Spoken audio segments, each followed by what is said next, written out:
नमस्कार साथियों, सभी का आदर्श करियर क्लासेज में बहुत बहुत स्वागत है। दोस्तों, आज की ये वीडियो बहुत ही महत्वपूर्ण है और वो है आपकी हिंदी व्याकरण। तो दोस्तों, आपको मालूम है कि व्याकरण जो हिंदी की जो व्याकरण है उससे जो है बहुत ही महत्वपूर्ण प्रश्न पूछे जाते हैं। तो फ्रेंड्स, इस वीडियो के अंदर जितने भी व्याकरण से संबंधित, हिंदी व्याकरण से संबंधित जो क्वेश्चन है वो इस वीडियो के अंदर है। तो फ्रेंड, जितना हो सके वर्डमाला, आखिरकार ये वर्डमाला होती क्या है, कितने वर्डमाला से क्वेश्चन बनते हैं, तो वो सभी आप इस वीडियो के अंदर देखेंगे। तो सबसे पहले बात कर लेते हैं दोस्तों कि वर्डमाला। बताइए वर्डमाला क्या होती है। तो देखिए वर्डमाला फ्रेंड्स, जिस प्रकार से हम मोती इकट्ठे करते हैं और मोतियों को जब इकट्ठा करके धागे में पिरो देते हैं तो वो एक माला बन जाती है। ठीक है, तो उसे बोलेंगे माला। जो मोतियों से इकट्ठ बना करके माला बनती है उसे माला मोतियों की बोल देते हैं। इसी प्रकार दोस्तों वर्ड, जो वर्ड मिल मिल करके बनते हैं उसे एक वर्डों को माला में पिरो देते हैं। ठीक है, वर्णों को माला में पिरोना ही क्या कहलाता है, आपका वर्डमाला। वर्डों को इकट्ठा करके एक समूह बना देना ही आपका वर्डमाला कहलाता है। तो दोस्तों, बिल्कुल जीरो से आपकी वर्डमाला है, बहुत ही अच्छी तरीके से आपकी समझ में आएगा, बहुत ही मजे आएंगे। तो फ्रेंड्स, जितना हो सके इस वीडियो को शेयर जरूर कर देना फ्रेंड्स, बहुत ही मेहनत से बनाई गई है। ठीक है फ्रेंड्स, तो सबसे पहले आप देख पा रहे होंगे कि ये लिखा क्या है कि जिन वर्णों का उच्चारण बिना किसी अवरोध, अवरोध माने होता है दोस्तों रुकावट। ठीक है, अवरोध माने क्या है, रुकावट, अवरोध के तथा बिना किसी दूसरे वर्णों की सहायता से होता है, बिना किसी दूसरे वर्णों की सहायता से होता है, उन्हें क्या कहते हैं। बताइए क्या कहते हैं। तो फ्रेंड्स, उन्हें कहते हैं हम स्वर। क्या बोलेंगे, स्वर बोलेंगे, क्योंकि दोस्तों स्वर जो होते हैं वो किसी की भी सहायता नहीं लेते। जो दूसरे वर्णों की कभी सहायता नहीं लेते वो क्या कहलाते हैं, आपके स्वर। और स्वर की डेफिनेशन आपकी ये है। तो जो बिना किसी रुकावट के होते हैं, जो किसी की सहायता नहीं लेते, वही आपके स्वर कहलाते हैं। अगला क्वेश्चन है आपका कि जो मूल स्वर कितनी संख्या है इसमें, जो है हिंदी के में, तो मूल स्वरों की संख्या कितनी है। जो मूल स्वर होते हैं, तो फ्रेंड्स आपके जो मूल स्वर है उनकी संख्या होती है आपकी 4। कितनी है मूल स्वरों की संख्या, 4 है, और वो है आपकी अ ई उ री। ये आपके मूल स्वर कहलाते हैं। तो फ्रेंड्स, इसमें जो है अब ये बात कहते थे, कब ये वेरी वेरी इंपॉर्टेंट लगा लीजिए इसे, वेरी वेरी इंपॉर्टेंट है ये आपके लिए। अच क्या है, ये अच जो है ये क्या है। तो फ्रेंड्स, ये अच जो है ये संस्कृत का है। जैसे कि आप इसे बोलते हैं ना स्वर, स्वर संधि, तो ऐसे ही इसे अच बोलेंगे संस्कृत में। तो इसका नाम जो है संस्कृत में, अच का नाम जो है आपका क्या है, ये अच संस्कृत का नाम है। संस्कृत में स्वर का नाम है ये आपका अच। ठीक है फ्रेंड्स, स्वर का क्या नाम है संस्कृत में, अच नाम है। नेक्स्ट है दोस्तों कि ह्रस्व जो संख्या होते हैं ह्रस्व स्वरों की, वो कितनी संख्या है। तो ह्रस्व स्वर जो की संख्या आपकी 4 है, वो है आपकी ह्रस्व स्वर अ ई उ री ल। ये थे आपके मूल स्वर, ये भूल मत जाना, ये आपके मूल स्वर है। अब ये पूछ रहा है आपके ह्रस्व स्वर, तो ह्रस्व स्वरों की संख्या आपकी 4 है, वो है आपकी अ ई उ री। वर्डमाला बहुत ही इंपॉर्टेंट है हर परीक्षा के लिए दोस्तों। नेक्स्ट है मूल दीर्घ स्वर कितने हैं। वो ओनली आपके मूल स्वर थे, ये पूछा है दीर्घ स्वर। ठीक है, तो दीर्घ स्वर ये आपके 4 हैं, वे हैं आ, अधिक समय लग रहा है, ई उ री। तो ये आपके कौन से हैं, मूल दीर्घ स्वर। ठीक है फ्रेंड्स, अगला है आपके लिए कि जिन स्वरों के उच्चारण में कम समय लगता है। फ्रेंड्स देखिए बात आ गई है कम समय की, जिसमें जिन स्वरों में कम समय लगता है उन्हें क्या कहते हैं। तो फ्रेंड्स, जिन स्वरों के उच्चारण में, बोलने में कम समय लगता है वो कहलाते हैं आपके ह्रस्व कहलाते हैं। क्या कहलाते हैं, ह्रस्व। ठीक है फ्रेंड्स, नेक्स्ट है आपका कि जिन स्वरों के उच्चारण में ह्रस्व स्वरों से अधिक समय लगता है, उसमें देखिए ह्रस्व स्वरों से क्या पूछ रहा है, अधिक समय लगता है, उन्हें क्या कहते हैं। तो दोस्तों आपको पता ही होगा कि ह्रस्व समय से ज़्यादा लगता है तो वो आपके दीर्घ स्वर कहलाते हैं। क्या कहलाते हैं?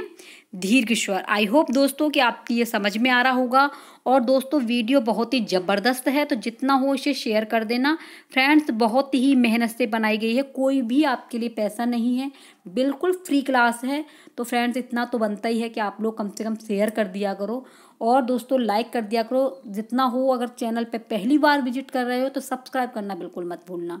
ठीक है दोस्तों, नेक्स्ट क्वेश्चन है आपका कि जिन स्वरों के उच्चारण में दीर्घ स्वरों से अधिक समय लगे। देखिए इसमें कह रहा है दीर्घ स्वरों से अधिक समय लगता है, यानी कि जो आपके ह्रस्व स्वर होते हैं उनमें कम समय लगता है, दीर्घ स्वर में थोड़ा अधिक लगता है।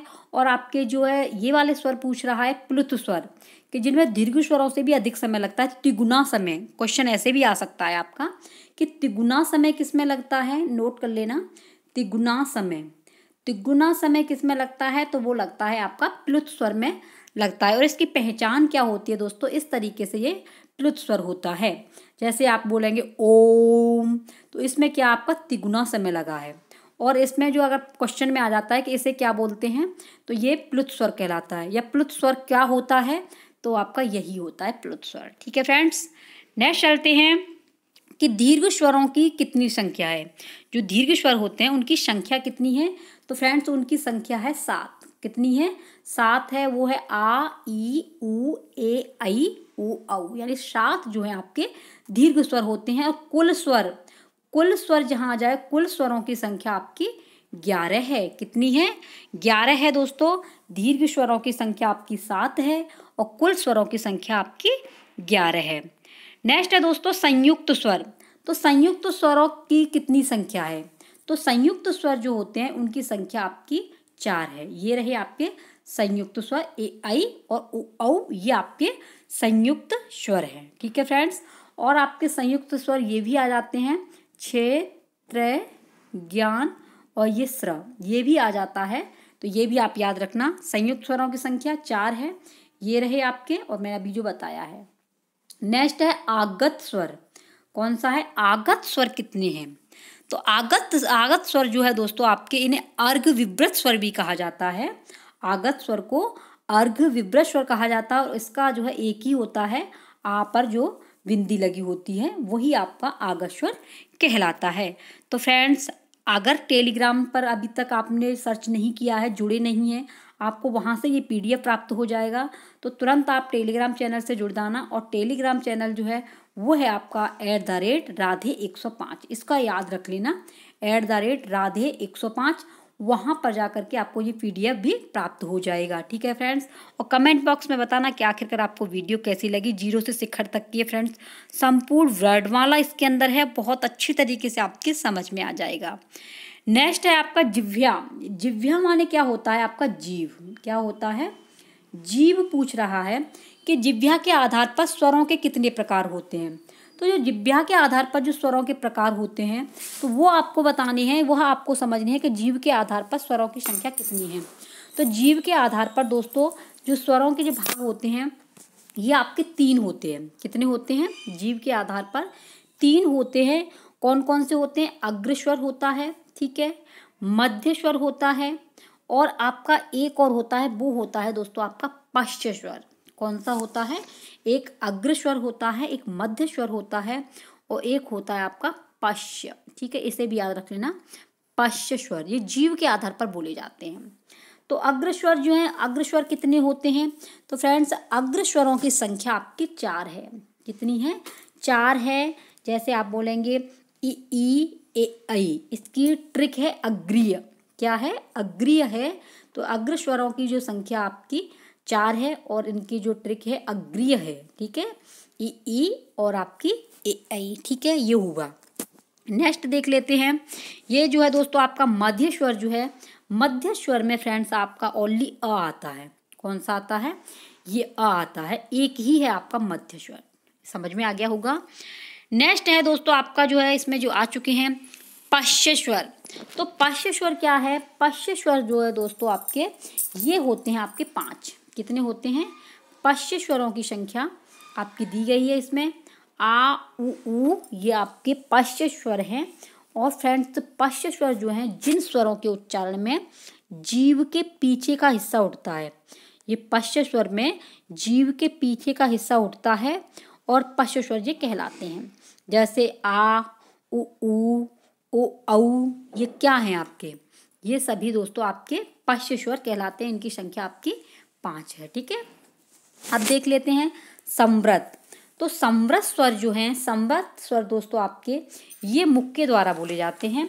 तो संवृत स्वर में फ्रेंड्स आपके जिन स्वरों के उच्चारण में मुख द्वार सबसे कम खुलता है वो आपके क्या कहलाते हैं, संवृत स्वर कहलाते हैं। और इनकी भी संख्या आपकी जो है संवृत स्वर है, इनकी भी संख्या फ्रेंड्स आपकी जो है 4 है। कितनी है, ये संवृत स्वरों की संख्या 4 है और वो है आपकी ई और उ। ई यानी कि ये छोटी ई और ये बड़ा ऊ, छोटा ऊ। तो इनकी स्वरों की संख्या 4 है संवृत स्वरों की। और फ्रेंड्स इसकी जो है ट्रिक है वो है आपकी सिला, जैसे सिला या आपकी सुई, जैसे डॉक्टर सुई लगाता तो क्या करते ऊ ई, तो ये क्या है आपके संवृत स्वर हैं। नेक्स्ट है आपका अर्ध संवृत स्वर। तो देखिए दोस्तों अर्ध संवृत स्वर क्या होता है कि जिन स्वरों के उच्चारण में मुख द्वार संवृत की तुलना में अधिक खुलता है, इसकी तुलना में संवृत की अपेक्षा ये अधिक खुलता है, इसलिए इसे क्या बोलते हैं, अर्ध संवृत। और दोस्तों इनकी संख्या 2 होती है। अर्ध संवृत की संख्या कितनी होती है, 2 होती है। जैसे ए ओ, कौन कौन सी होती है, ए ओ, ये आपके होते हैं अर्ध संवृत स्वर। ठीक है, नेक्स्ट है आपका विव्रत स्वर। तो विव्रत स्वर क्या होता है, विव्रत स्वर दोस्तों आपके आ ए औ, ये आपके विव्रत स्वर के अंतर्गत आते हैं।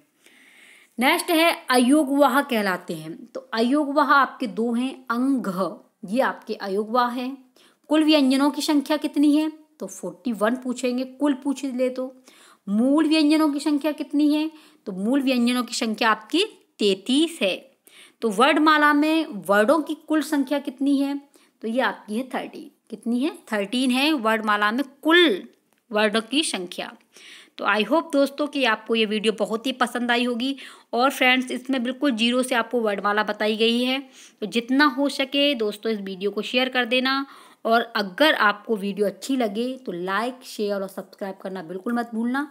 और दोस्तों PDF प्राप्त करने के लिए आपको सर्च करना होगा टेलीग्राम, और टेलीग्राम को सर्च करके आपको ये PDF प्राप्त हो जाएगा। तो आप सर्च कर लेना @राधे105, वहाँ पर ये वीडियो आपको टेलीग्राम प्राप्त हो जाएगा। ठीक है फ्रेंड्स, मिलते हैं कोई नेक्स्ट वीडियो में नेक्स्ट अच्छे टॉपिक के साथ में। तब तक के लिए जय हिंद, वंदे मातरम, और जितना हो वीडियो को शेयर कर दो।